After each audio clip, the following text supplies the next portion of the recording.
जय हिंद साथियों, मैं पवन पारा सर आपका स्वागत करता हूं, अभिनंदन करता हूं। तो जो पॉलिटी की सीरीज चल रही है उससे आगे बढ़ाते हैं। और अभी हम जो पढ़ रहे थे मौलिक अधिकारों में हमने जो पढ़ रहे थे पहला समानता का अधिकार। कौन सा पढ़ रहे थे? समानता का अधिकार, राइट टू इक्वलिटी, समानता का अधिकार। और वो अनुच्छेद है 14 से 18 तक। कहाँ तक है? 14 से 18 तक। इसमें हमने अनुच्छेद 14 को देखा, विधि के समक्ष समानता, विधियों का समान संरक्षण। 15 को देखा, 15 में 5 आधार है, धर्म, मूल, वंश, जाति, लिंग, जन्म स्थान के आधार पर किसी प्रकार का भेदभाव नहीं करेगा। 15(1) में देखा राज्य नहीं करेगा इन आधारों में। 15(2) में देखा कि कोई नागरिक नहीं करेगा। कहाँ नहीं करेगा? दुकानों, 15(2) का दुकानों, सार्वजनिक भोजनालयों, होटलों, मनोरंजन के स्थानों। 15(2) का हमने देखा तालाबों, कुओं, तालाबों, स्नानों घाटों, सड़कों आदि पर भेदभाव नहीं किया जाएगा। हमने देखा 15(3) कि राज्य बच्चों और महिलाओं के लिए विशेष प्रावधान कर सकता है। 15(4) देखा सामाजिक और शैक्षणिक रूप से पिछड़े और ST को शिक्षण संस्थानों में आरक्षण। हमने 15(5) देखा, 15(6) देखा, 16 देखा, इसी तरीके से 17। और जो अब हमारा अनुच्छेद है वो है 18, अनुच्छेद 18। इसमें उपाधियों के अंत की बात की गई है। उपाधियों का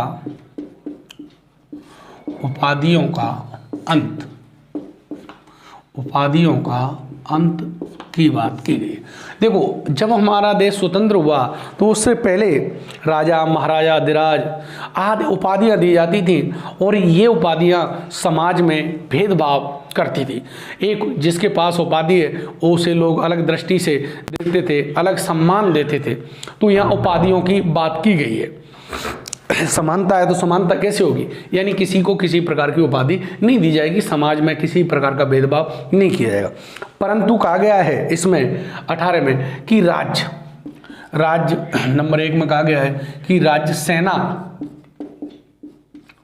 व शिक्षा, एजुकेशन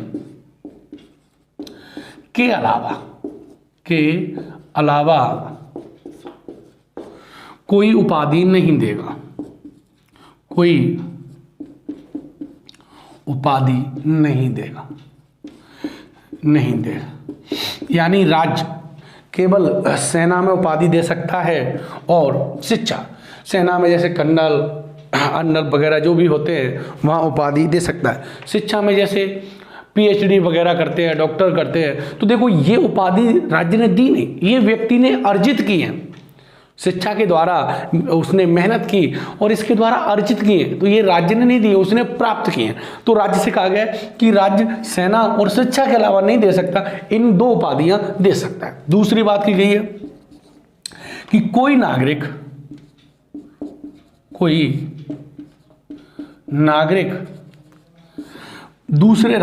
दूसरे देश से कोई उपाधि नहीं लेगा, कोई उपाधि नहीं लेगा। तीसरी कही कि कोई विदेशी है, भारत की विदेशी यहाँ रह रहा है, कोई सेवा दे रहा है, तो वो राष्ट्रपति की अनुमति से लेगा। विदेशी राष्ट्रपति की अनुमति से या बिना राष्ट्रपति की अनुमति की उपाधि, राष्ट्रपति की बिना अनुमति के कोई उपाधि नहीं लेगा, उपाधि नहीं लेगा।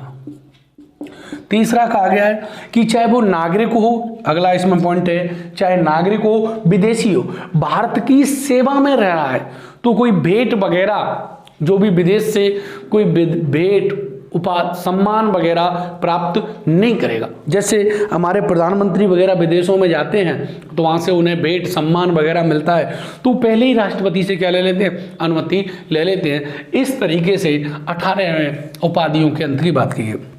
बात करें देखो, मोरारजी देसाई सरकार ने 1977 से लेकर के 80 तक ये क्या रही, बंद रही उपाधियां। बाद में फिर इंदिरा गांधी सरकार आई और 1980 से ये क्या कर दी, शुरू कर दी। और यानी जो भारत रत्न, पद्म श्री, पद्म विभूषण ये उपाधियां भी इस टाइम में बंद कर दी। तो उन्होंने कहा कि ये भी उपाधियां हैं और समाज में क्या करती हैं, भेदभाव करती हैं। बाद में न्यायपालिका ने कहा कि ये उपाधियां नहीं है। इन नागराजन वाले मामले में कहा कि उपाधियां नहीं है, ये तो क्या वो व्यक्ति खुद अर्जित कर रहा है, सम्मान है। इस तरीके से इस पीरियड में ये उपाधियां बंद भी रही हैं। 77 से 80 के बीच में मोरारजी देसाई सरकार ने इनको बंद कर दिया और इंदिरा गांधी ने पुनः शुरू कर दिया। इस तरीके से अनुच्छेद 18 हुआ कंप्लीट। और 18 के साथ साथ जो हमारा अधिकार चल रहा था समानता का, जो पहला अधिकार है संविधान में, वो भी होता है कंप्लीट। अब जो हमारा नया अधिकार, दूसरा अधिकार शुरू होता है वो है स्वतंत्रता का अधिकार। किसका अधिकार है, स्वतंत्रता का अधिकार। देखो हमारे संविधान में दोनों क्रम से दे रखे हैं, पहले समानता फिर स्वतंत्रता। ऐसा क्यों किया, देखो जब तक समाज में समानता नहीं आएगी तो स्वतंत्रता स्थापित नहीं हो सकती। इसलिए पहले क्या दे रखी है, समानता दे रखी है, फिर क्या दे रखी है दूसरे अधिकार में, स्वतंत्रता, फ्रीडम। तो पहले समानता 14 से 18 तक और अब 19 से 22 तक क्या दे रखी है, स्वतंत्रताएं दे रखी है। तो समाज में तब तक समानता नहीं होगी, स्वतंत्रता का कोई महत्व नहीं है। और समानता और स्वतंत्रता एक दूसरे की पूरक हैं, पहलू हैं, साथ साथ चलते हैं। जैसे ही समाज में क्या आ जाएगी, समानता आ जाएगी, सभी समान हो जाएंगे, तो समान होते ही सभी के पास क्या आ जाएगी, स्वतंत्रता आ जाएगी। क्या आ जाएगी, स्वतंत्रता आ जाएगी। तो इसलिए अब हमारा जो अधिकार शुरू होता है वो शुरू होता है साहब, दूसरा मौलिक अधिकार है वो है स्वतंत्रता का अधिकार। कौन सा अधिकार, दूसरा जो अधिकार है वो है स्वतंत्रता का, राइट टू फ्रीडम, स्वतंत्रता का अधिकार, स्वतंत्रता का अधिकार। दूसरा अधिकार कौन सा है, स्वतंत्रता का अधिकार। और अगर अनुच्छेद की बात करें तो ये संविधान में अनुच्छेद 19 से लेकर के 22 तक इसका उल्लेख किया गया है। कहाँ तक उल्लेख किया गया है, 22 तक इसका उल्लेख किया गया है। कौन सा अधिकार है, स्वतंत्रता का अधिकार है। इस तरीके से अनुच्छेद 19 से लेकर के 22 तक हमारे संविधान में स्वतंत्रता का अधिकार है। अब बात करते हैं अनुच्छेद 19। अनुच्छेद 19 देखो साहब, अनुच्छेद 19 में विचार एवं अभिव्यक्ति की स्वतंत्रता का उल्लेख है। अनुच्छेद 19 में वाक अभिव्यक्ति की स्वतंत्रता का संरक्षण किया गया है, व्यक्तियों को ये दिया गया है। तो देखो अनुच्छेद 19 है, इस अनुच्छेद 19 के अंतर्गत स्टार्टिंग में अनुच्छेद 19(1)(a) में, अनुच्छेद 19(1) में यानी अनुच्छेद 19(1) में पहले 7 स्वतंत्रताएं थी। कितनी फ्रीडम थी, 7 स्वतंत्रताएं थी, 7 फ्रीडम थी। और अगर हमने प्रस्तावना पढ़ी थी तो प्रस्तावना में क्या दिया गया, इनके लिए इक्वलिटी शब्द का प्रयोग किया गया है। किसके लिए, इक्वलिटी शब्द का प्रयोग, लिबर्टी शब्द का प्रयोग किया गया है। और प्रस्तावना में कितनी स्वतंत्रता थी, 5। तो हिंदी में एक ही अर्थ होता है इनका। तो प्रस्तावना में कितनी स्वतंत्रता थी, 5। और अनुच्छेद 19(1) में कितनी स्वतंत्रताएं अभी पहले थी, 7, अभी कितनी है, 6। तो अनुच्छेद 19 में देखो अलग अलग भागों में दे रखी है। तो अनुच्छेद 19(1) में देखते हैं, शुरुआत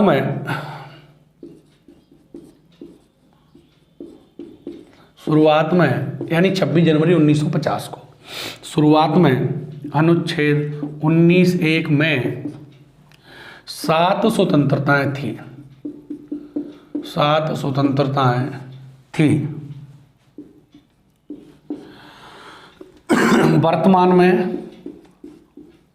वर्तमान में केवल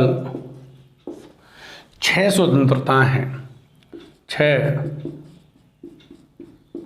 स्वतंत्रता है।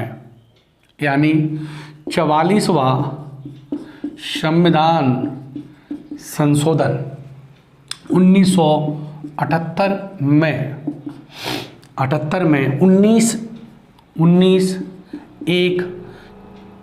च या हम बोल दें एफ 19 एफ में संपत्ति अर्जित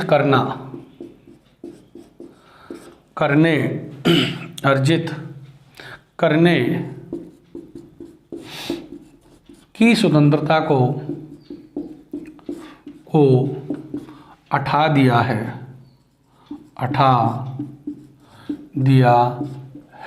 अब इसे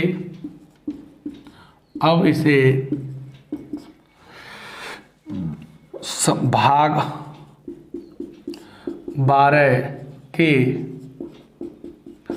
अनुच्छेद 300 क में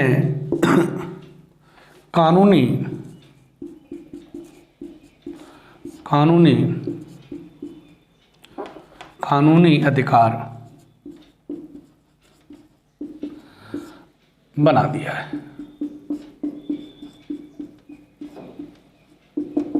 देखो साहब, हम बात करें कि अनुच्छेद 19(1) में पहले कितनी स्वतंत्रता थी? 7वीं स्वतंत्रता थी जो अनुच्छेद 19(1) में थी, या जिसे हिंदी में देखें च, कहाँ थी? च में थी। वो थी संपत्ति अर्जित करने की स्वतंत्रता। इसको 44वां संविधान संशोधन 1978 में जब हमारा संपत्ति का जो अधिकार था, 7वां अधिकार था, उसे हटाया था। उसके साथ साथ हमने अनुच्छेद 19(f) से इस संपत्ति अर्जित करने की स्वतंत्रता को हटा करके, यानी भाग 3 से हटा करके भाग 12 के अनुच्छेद 300 क में जोड़ दिया गया है। यानी तो वर्तमान में कितनी स्वतंत्रता है? वर्तमान में अनुच्छेद 19(1) में 6 स्वतंत्रता है। कितनी स्वतंत्रता है? 6 स्वतंत्रता है, 6 फ्रीडम है। तो अनुच्छेद 19 में कितनी फ्रीडम है? 6। अब देखते हैं कौन कौन सी फ्रीडम है, कैसे कैसे इनमें दे रखी है। तो प्रस्तावना में कितनी स्वतंत्रता थी? 5। और अनुच्छेद 19 में कितनी स्वतंत्रताएं थी? 7। वर्तमान में कितनी है? 6। और 6 कौन कौन सी हैं, कैसे कैसे दे रखी हैं? तो देखो साहब, तो देखो जो अनुच्छेद है 19(1), इसमें कैसे कैसे स्वतंत्रता दे रखी है उनको देखते हैं। देखो साहब, अनुच्छेद 19(1)(a), अनुच्छेद 19(1)(a) इसमें है विचार एवं अभिव्यक्ति की स्वतंत्रता, या हम इसे कह सकते हैं बोलने की, विचार, स्पीच एंड एक्सप्रेशन फ्रीडम, यानी बोलने की और विचार अभिव्यक्ति की स्वतंत्रता। तो इसमें जो स्वतंत्रता है वो है साहब विचार एवं अभिव्यक्ति की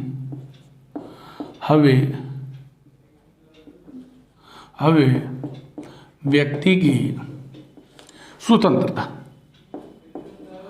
अभिव्यक्ति की स्वतंत्रता। कौन से अनुच्छेद में? 19(1)(a) में है विचार एवं अभिव्यक्ति की स्वतंत्रता, या इसे हम कहें बोलने की स्वतंत्रता। बोलने की स्वतंत्रता कौन सी स्वतंत्रता है? बोलने की स्वतंत्रता। इसको हम कह सकते हैं बोलने की स्वतंत्रता।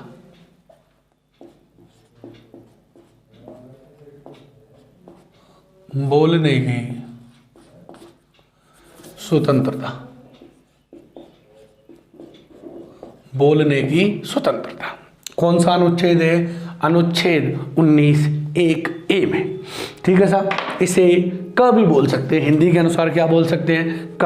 अगर हम बात करें दूसरी इसमें जो स्वतंत्रता है वो है अनुच्छेद 19(1)(b). देखो अभी याद करेंगे, तरीका देखेंगे कैसे, एक बार इनको समझते हैं। तो बी में जो स्वतंत्रता है, विचार एवं व्यक्ति के बाद सम्मेलन करने की स्वतंत्रता। किसकी साहब? सम्मेलन करने की स्वतंत्रता। सम्मेलन करने की स्वतंत्रता। किसकी स्वतंत्रता? सम्मेलन करने की स्वतंत्रता। इसके बाद अगर हम बात करें तीसरी जो स्वतंत्रता है, देखो साहब 19(1)(c), इसमें स्वतंत्रता है संगठन बनाने, या इसको जो अगली इसी में है 97वां संविधान संशोधन 2012 में जोड़ी, सहकारी समिति बनाने की स्वतंत्रता। और इसे कब जोड़ा? तो इसे जोड़ा साहब 97वां संविधान संशोधन 2012। कब जोड़ा? 97वां संविधान संशोधन 2012। देखो साहब, संगठन बनाने की स्वतंत्रता। अगली अगर हम बात करें तो अगली जो स्वतंत्रता है वो स्वतंत्रता है नंबर 4। इसे कह सकते हैं 19(1)(d), भ्रमण की स्वतंत्रता। किसकी स्वतंत्रता? भ्रमण या घूमने की, भ्रमण या विचारण या घूमने की स्वतंत्रता। घूमने की स्वतंत्रता। अगली 5वीं की अगर बात करें तो हमारी जो 5वीं स्वतंत्रता है वो देखते हैं। देखो साहब, अगली है 19(1)(e) के घूमने, तो निवास की स्वतंत्रता। निवास की या बसने की, निवास की स्वतंत्रता। निवास की स्वतंत्रता। अब देखो, इसके बाद हमने कहा था कि जो संपत्ति अर्जित करने की स्वतंत्रता है वो साहब हमारी खाली पड़ी है। क्या पड़ी है? खाली पड़ी है। तो वो खाली कौन सी है साहब? 19(1)(e) के बाद F, और ये खाली पड़ी है। क्या पड़ी है? खाली, जिसमें क्या थी? संपत्ति की स्वतंत्रता थी। तो नंबर 6 19(1)(f) के बाद G। तो देखो, व्यापार करने की स्वतंत्रता।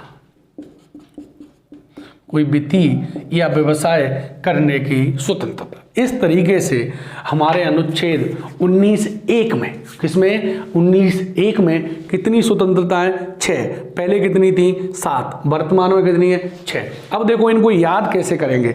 तो देखो, सबसे पहले बोलने की या विचार अभिव्यक्ति की स्वतंत्रता। साहब हम बोल के आए, पहले देखो याद कैसे करेंगे। देखो मैंने कहा हमारा जो माइंड है वो पिक्चर में सोचता है, वर्ड में नहीं सोचता है, तो इसकी पिक्चर बनाते हैं अपने माइंड में। पिक्चर देखो कैसे था, यानी विचार एवं अभिव्यक्ति की स्वतंत्रता, यानी बोलने की स्वतंत्रता। बोल के आए, क्या करके आए? बोल के आए कि कल हम क्या करेंगे? सम्मेलन करने की। क्या करेंगे? सम्मेलन करेंगे। तो दूसरी कौन सी? सम्मेलन करने की स्वतंत्रता।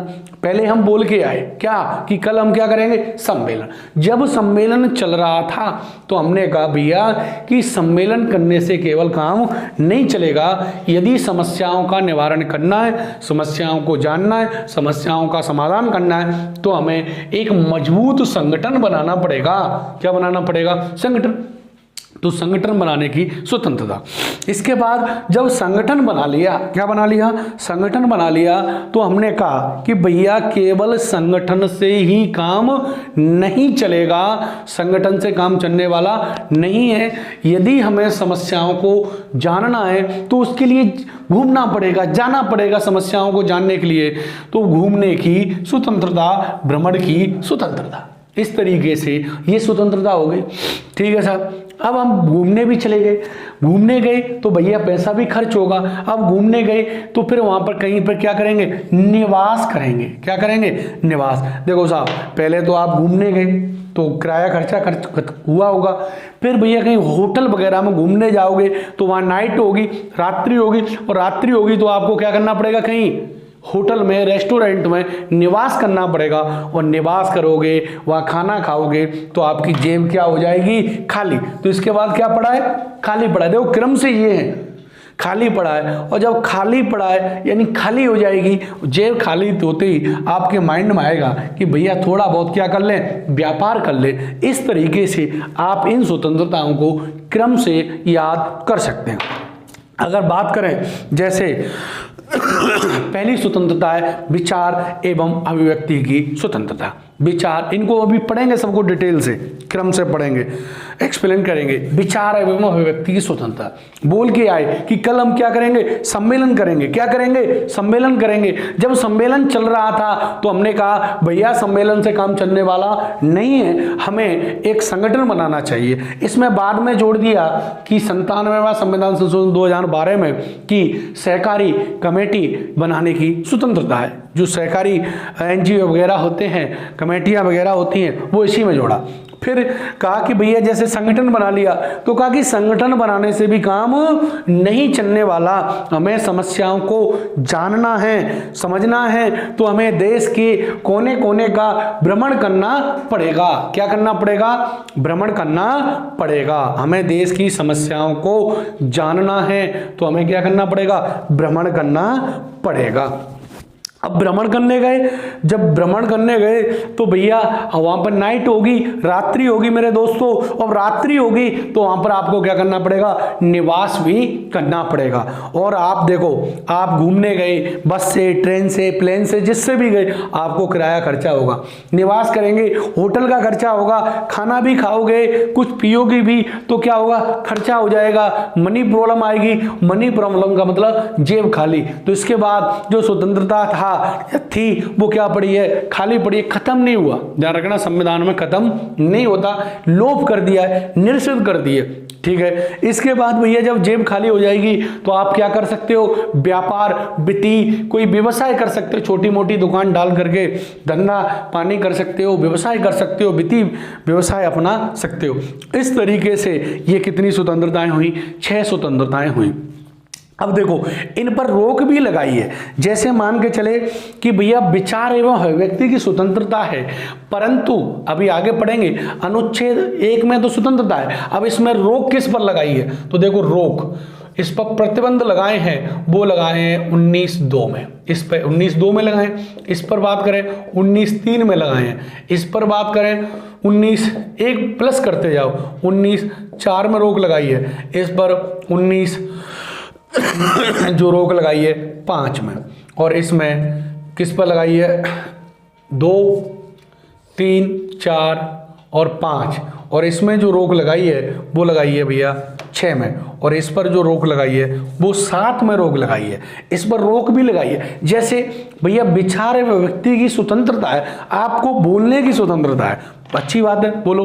परंतु आप इसमें कहा गया है कि ऐसा नहीं बोलोगे। अगर आप ऐसा बोलते हो तो राज्य उस पर युक्तियुक्त प्रतिबंध लगा सकता है, रोक लगा सकता है। यानी जो स्वतंत्रता है वो एब्सोल्यूट नहीं है, असीमित नहीं है, राज्य इन पर प्रतिबंध, रोक लगा सकता है। कैसे, भैया विचार और व्यक्ति की स्वतंत्रता है, परंतु आप ऐसा नहीं बोलोगे जिससे देश की एकता अखंडता प्रभावित हो।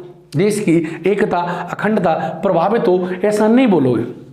आप ऐसा नहीं बोलोगे कि हम किसी देश से अपने संबंध बढ़ा रहे हैं और आप ऐसा बोलते हो कि उससे हमारे देश के संबंध खराब हो जाए। क्या हो जाए, संबंध खराब हो जाए। आप ऐसा भी नहीं बोलोगे। आप ऐसा नहीं बोलोगे कि हमारे उससे मित्रवत संबंध खराब हो। आप ऐसा नहीं बोलोगे कि हमारी जो प्रशासनिक व्यवस्था है, आपके बोलने से आंदोलन हो सकता है, उग्र आंदोलन हो सकता है, लोग उग्र हो सकते हैं, बेकाबू हो सकते हैं। तो आप ऐसा नहीं बोलोगे जिससे हमारी प्रशासनिक व्यवस्था प्रभावित होती है। आप ऐसा नहीं बोलोगे कि हमारी जो देश की एकता, अखंडता, संप्रभुता है वो प्रभावित हो, आप ऐसा भी नहीं बोलोगे। दूसरा है भैया सम्मेलन करो, परंतु आप सम्मेलन कैसे करोगे? शांतिपूर्वक करोगे। पहले इसको कैसे करोगे? शांतिपूर्वक। दूसरा, बिना हथियार के करोगे। बिना हथियार के करोगे, आपके पास हथियार नहीं होने चाहिए। ठीक है, इस पर भी रोक लगाइए। इसमें कैसे भैया? सम्मेलन कर रहे हो परंतु आपके पास सम्मेलन करने से प्रशासन की व्यवस्था बिगड़ती हो, तो देखो सम्मेलन करने से, कोई सभा करने से पहले उसको जो प्रशासन होता है, कलेक्टर, एसपी वगैरह होता है, वहाँ के लोकल अथॉरिटी से अनुमति लेनी होती है। क्या लेनी होती है? अनुमति लेनी होती है। और वो अनुमति जब ही देते हैं जब प्रशासन उसको नियंत्रण और कंट्रोल करने की क्षमता में हो। अगर आपकी सभा और समिति करने से, सम्मेलन करने से अगर कोई प्रशासनिक व्यवस्था, देश की एकता, अखंडता प्रभावित होती है तो आप ऐसा सम्मेलन नहीं कर सकते। दूसरी बात, संगठन बनाने। अरे भैया संगठन बनाओ, परंतु आप ऐसा कोई संगठन नहीं बनाएंगे जिससे देश की एकता, अखंडता प्रभावित होती हो और जिससे हमारी संप्रभुता प्रभावित होती हो, देश को खतरा होता हो। आप ऐसा सम्मेलन नहीं, संगठन नहीं बना सकते। भ्रमण करने की स्वतंत्रता है। अरे भैया खूब घूमो, परंतु सरकार देखो कुछ गलत कार्य के लिए भ्रमण नहीं कर सकते। वैश्यावृत्ति जो इस कार्य में लगे हुए लोग होते हैं उनको भ्रमण करने से रोका जा सकता है, क्योंकि देखो कुछ क्षेत्र ऐसे हैं जैसे हमारी SC ST जो जनजातियां हैं, आदिवासियां हैं, वो रहते हैं। तो आपके घूमने से उनकी जो कला संस्कृति है, उनकी जो रहन सहन है, अगर वो प्रभावित होती है, वो लोगों से मिलना नहीं चाहते, तो आपके भ्रमण करने पर युक्त प्रतिबंध लगा दी जाएंगे। जैसे कुछ क्षेत्र हैं भारत में जो आदिवासी क्षेत्र हैं, वहां पर घूमने जाने से पहले वहां की लोकल अथॉरिटी से, गवर्नमेंट से क्या लेनी पड़ती है? अनुमति लेनी पड़ती है। भैया निवास करो, कोई दिक्कत नहीं है, पर सरकार कहीं पर निवास करने से आपको रोक सकती है। जैसे आप निवास कर रहे हो और वहाँ पे जाके लोगों को भड़का रहे हो वहाँ से रहने से, जिससे अपने देश की एकता, अखंडता, संप्रभुता, प्रशासन व्यवस्था, मित्रोत्सव ये आपके प्रभावित हो रहे हैं, तो वो रोक लगा सकता है।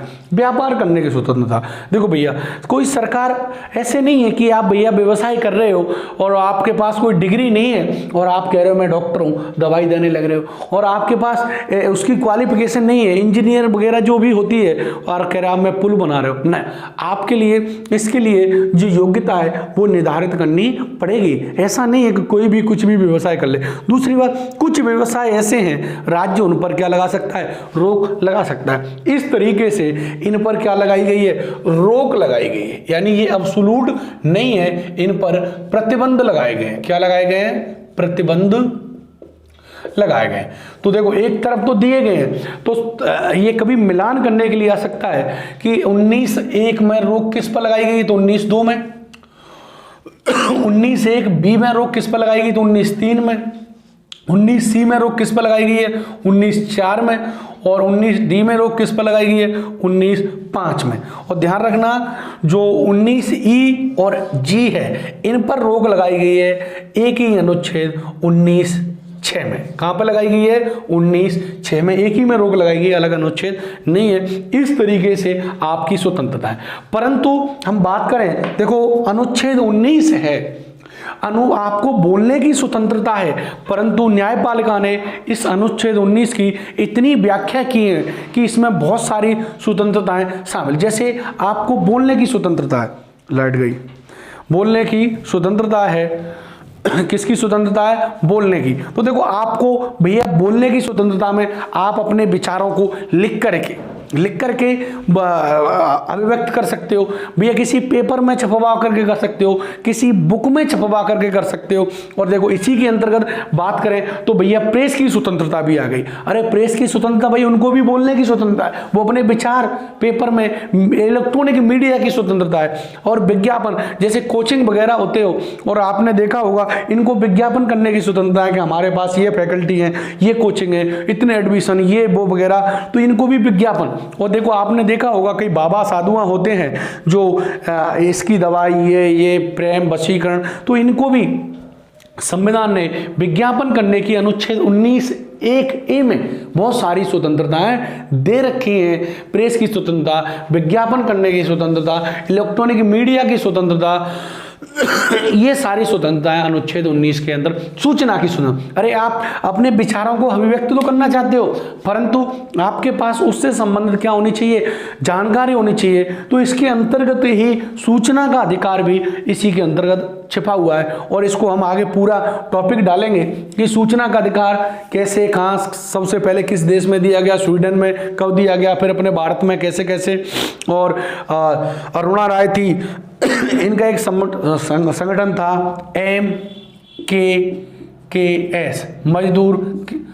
MKSS मजदूर किसान शक्ति संगठन। इन्होंने अजमेर के ब्यावर में आंदोलन किया और बाद में राजस्थान में एक सूचना का अधिकार अधिनियम पारित किया गया था। इस तरीके से अनुच्छेद 19 में क्या दी गई है, 6 स्वतंत्रताएं दी गई हैं और इन पर युक्त साथ ही साथ रोक लगाई गई है, प्रतिबंध लगाए गए हैं, सीमित किया गया है। तो आपको ये स्वतंत्रताएं इस तरीके से क्लियर होती हैं। तो अनुच्छेद 19 में एक में बहुत सारी स्वतंत्रता हैं, इसको देख लेते हैं।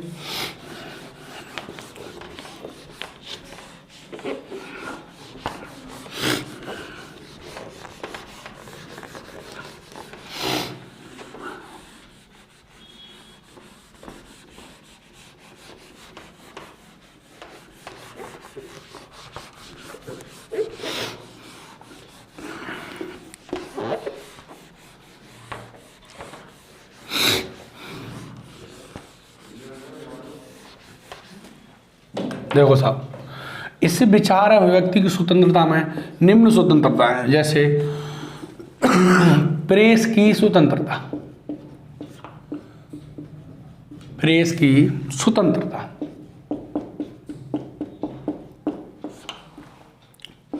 विज्ञापन करने की स्वतंत्रता,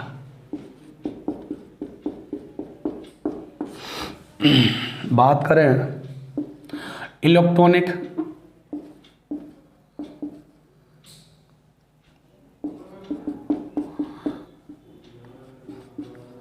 मीडिया की स्वतंत्रता, मीडिया की स्वतंत्रता। देखो, अपने विचारों को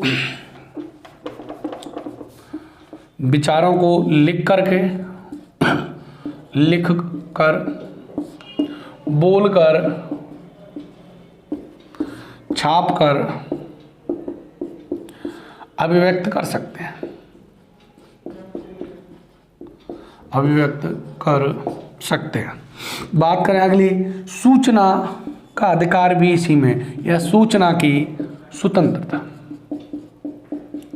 सूचना की स्वतंत्रता। इस तरह अनुच्छेद 19(1)(a) में कई बहुत सारी स्वतंत्रताएं हैं जो विचार है व्यक्ति की स्वतंत्रता में क्या होती है, समावित होती है। इस तरीके से अनुच्छेद 19 देगा। अब देखते हैं अनुच्छेद 20। कौन सा साहब? अनुच्छेद 20।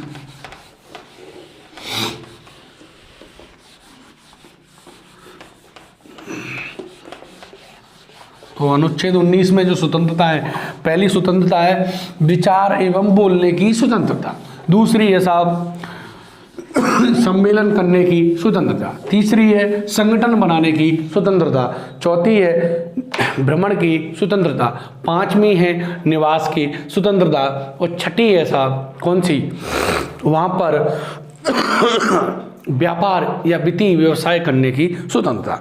परंतु हमने देखा कि देखो, एक तरफ तो ये स्वतंत्रताएं दी हैं जैसे अनुच्छेद 19(1)(e) है, दूसरी तरफ 19(b), तीसरी 19(c), चौथी 19(1)(d), पांचवी 19(1)(e) और छठी है 19(1)(g). तो ये स्वतंत्रताएं दी गई, इन पर रोक या प्रतिबंध कहें,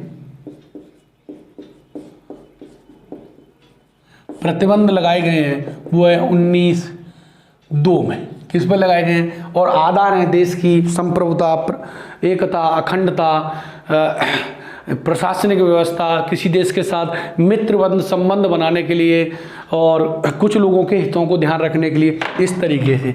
अगर इसमें बात करें तो सेम रोक कहाँ लगाई गई है? इसमें 19(3) में। इसमें बात करें तो 19(4) में। और इसमें बात करें तो एक बढ़ा के देखो, एक की जगह 2, 2 की, और बी की जगह 3, सी 3 पे तो 4, और डी 5, और ई और जो जी है, दोनों को एक ही अनुच्छेद 19(6) में क्या लगाई गई है? प्रतिबंध लगाए गए हैं, रोक लगाए गए। तो इस तरीके से कभी मिलान के लिए सवाल बनता है अच्छा सा, तो इसको ध्यान रखना। अब अनुच्छेद लेते हैं 20। तो 20 में अपराधों से दोष सिद्धि से संरक्षण, अपराधों से दोष सिद्धि से संरक्षण, अपराधों से दोष सिद्धि से संरक्षण। अनुच्छेद 20।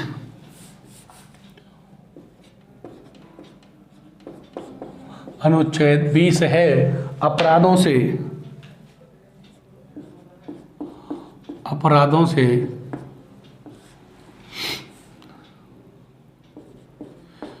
दोष सिद्धि, यानी जो दोष सिद्ध कर रहे हैं,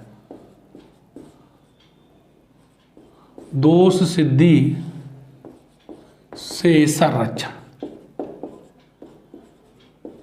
देखो साहब, यानी अगर किसी व्यक्ति पर कोई अपराध लगा रहे हैं, क्या लगा रहे हैं?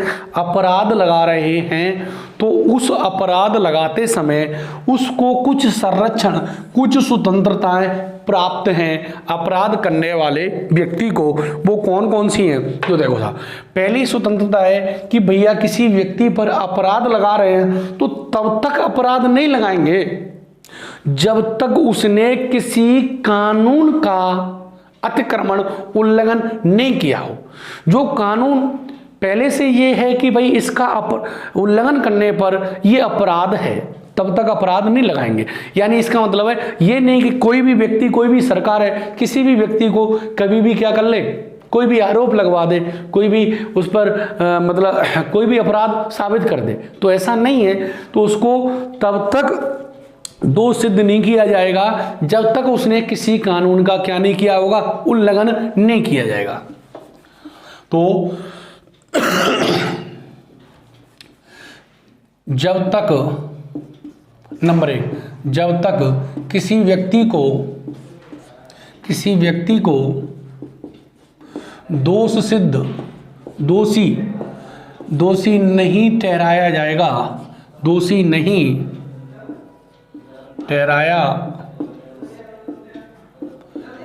जाएगा जब तक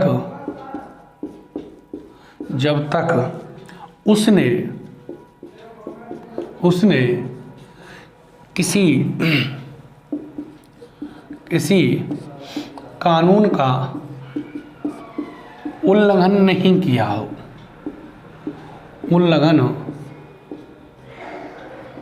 नहीं किया। पहली बात तो यह है कि भैया किसी व्यक्ति को दोषी ऐसे नहीं ठहराया जाएगा उसने किसी कानून का क्या किया हो, उल्लंघन किया हो, अतिक्रमण किया हो।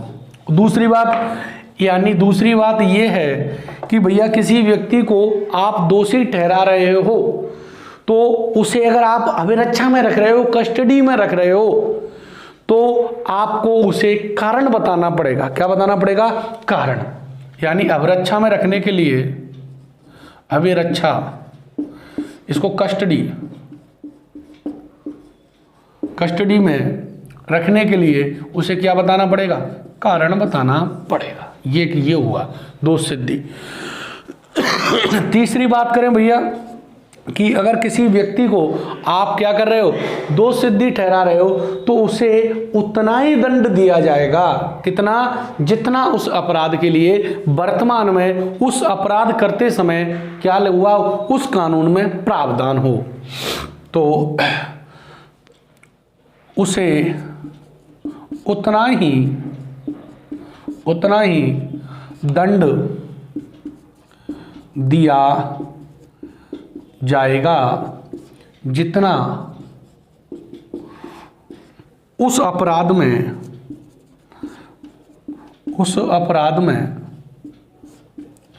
प्रावधान है।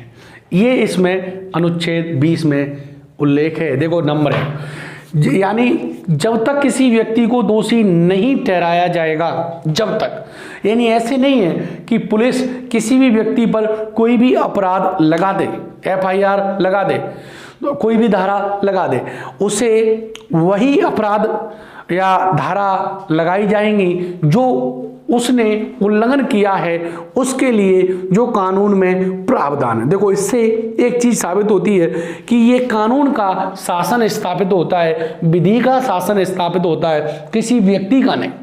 किसी व्यक्ति की तो जो मन करे वो अपराध लगा सकता है। कोई कानून का उल्लंघन कर रहा है कोई व्यक्ति और उस पर कोई भी अपराध लगा दे तो ये उससे रोकता है, उसको वही अपराध लगाया जाएगा जो उस कानून का उसने उल्लंघन किया है। दूसरा भैया जो उसे दंड दिया, जो अगर उसे कस्टडी में रखना है, किस में रखना है, कस्टडी में रखना है, पुलिस अभिरक्षा में रखना है, तो उसे उसका कारण बताया जाएगा कि भैया हम आपको इसलिए कस्टडी में रख रहे हैं कि आपने ये अपराध किया है, ऐसे ऐसे अपराध किया है। तो उसे क्या बताना पड़ेगा, कारण बताना पड़ेगा। किसका, अभिरक्षा का, कस्टडी का क्या बताना पड़ेगा, कारण बताना पड़ेगा कि आपको इसलिए कस्टडी में रखा जा रहा है, तो उसे क्या बताना पड़ेगा, कारण। दूसरा, अगर उसे दंड दिया जा रहा है तो ऐसा नहीं है कि आज जो उसने अपराध किया और उसकी सजा है भैया 6 महीने जेल और आप नया कानून बना करके उसे सजा दे दें 2 साल, नहीं। जब अपराध किया था, जब अपराध जिस डेट में किया था उस डेट में उस दिन की या उस अपराध की जो सजा थी वही सजा दी जाएगी। नया अगर आप कानून बनाते हो, कानून बनाओ, परंतु जो पिछले वाले व्यक्ति पर लागू नहीं होगा, नया कानून बन जाएगा और उसके बाद जो अपराध करेगा तो जो नए कानून के अनुसार बाद में सजा दी जा सकती है। यानी जो वर्तमान में जिस समय अपराध किया है, जिस समय अपराध किया है उस अपराध के अनुसार ही सजा दी जाएगी, नया कानून बना करके सजा नहीं दी जा सकती। इस तरीके से अनुच्छेद 20 कहता है कि अपराध, देखो अभी एक अनुच्छेद आएगा 22, यहाँ उसमें 21 में तो क्या है, दोनों को साथ देखते हैं, अपराधों से दोष सिद्धि से संरक्षण, परंतु एक 22 आएगा उसमें गिरफ्तारी से संरक्षण, गिरफ्तारी से संरक्षण, दोनों को साथ देख लेते हैं, वहां भी पढ़ लेंगे इसको। तो 22 में तो क्या है, गिरफ्तारी से, गिरफ्तार कर रहे हैं तो उस व्यक्ति को जो गिरफ्तार किया जा रहा है उसकी क्या क्या स्वतंत्रता होंगी। और 20 में अपराध, यानी उस पर दोष जो अपराध है वो कैसे लागू होगा, उसे कितनी सजा दी जाएगी, क्या सजा दी जाएगी, कैसे दी जाएगी। दोष सिद्ध, आपको कोई अपराधी घोषित कर रहे हैं तो उसे अपराधी घोषित कैसे करेंगे, ये अनुच्छेद कौन से में, 20 में। पहले नंबर 1, अपराधी है तो वो क्यों अपराधी है, तो उसका अपराधी का कारण है कि भैया उसने किसी कानून का उल्लंघन किया होगा, जब ही उसे अपराधी माना जाएगा। दूसरी बात, अगर आप उसे पुलिस कस्टडी में रख रहे हैं, अभिरक्षा में रख रहे हैं, तो उसे क्या बताना पड़ेगा, कारण। चलो अपराध सिद्ध कर दिया तो उसे कारण बताओ कि हम आपको जो लॉकअप में, पुलिस थाने में बंद कर रहे हैं उसका कारण ये है। दूसरा, अगर उस व्यक्ति को जो सजा मिलेगी, दंड मिलेगा, वो दंड वही दंड मिलेगा जो उसने जब अपराध किया था उस अपराध में क्या था, प्रावधान था। ये तो है 20। 22 है गिरफ्तारी से संरक्षण। अगर किसी व्यक्ति को गिरफ्तार कर रहे हैं तो उनको क्या क्या संरक्षण प्राप्त है। पहली बात तो उसे क्या बताना पड़ेगा, कारण बताना पड़ेगा कि भैया आपको इस नोटिस दिखाते हैं ना, वारंट, तो आपको कारण बताना पड़ेगा किस कारण से गिरफ्तार किया जा रहा है। दूसरी बात, आपने गिरफ्तार कर लिया तो उस गिरफ्तार व्यक्ति को वकील से परामर्श लेने का अधिकार है। क्या लेने का, परामर्श, कि भैया मैं कैसे छूटूंगा, क्या धारा है, कब मेरी जमानत हो जाएगी, ये लेने का। तीसरी बात है कि जो व्यक्ति गिरफ्तार किया है उसे 24 घंटे के भीतर भीतर लाने और ले जाने के टाइम को छोड़कर 24 घंटे के भीतर भीतर जो आसपास मजिस्ट्रेट होगा, यानी जहां से गिरफ्तार किया है, जहां से गिरफ्तार किया है उस स्थान से लेकर के और मजिस्ट्रेट के पास तक के स्थान को में जितना टाइम लगेगा उस टाइम को छोड़ करके 24 घंटे के भीतर भीतर उस व्यक्ति को मजिस्ट्रेट के सामने प्रस्तुत किया है। तो 22 और 20 में अंतर ये, 20 में अपराधों से दोष सिद्धि, 21-22 में गिरफ्तारी से संरक्षण। 20 का मतलब है कि किसी व्यक्ति पर आप अपराध मनमाने तरीके से नहीं लगाओगे, उस पर अपराध आप जब ही लगा सकते हो जब उसी ने किसी कानून का क्या हुआ हो, उल्लंघन किया हो, अतिक्रमण किया हो। दूसरा, आपने अपराध लगा दिया, अब आप उसे कस्टडी में रख रहे हो, अभिरक्षा में रख रहे हो, तो उसे कारण बताना पड़ेगा। तीसरा, अगर आप उसे दंड दे रहे हो, सजा दे रहे हो, तो वो सजा उसे उसी अनुसार दी जाएगी जब उसने अपराध किया था और उस अपराध के लिए उसमें प्रावधान था। उसे अधिक सजा नहीं दे सकते हो, नहीं ना ही नया कानून के अनुसार दे सकते हो। उसे जब अपराध किया था उस समय जो सजा थी वही सजा दी जाएगी। थैंक यू, धन्यवाद। आगे अगली क्लास में पढ़ेंगे। Thank you.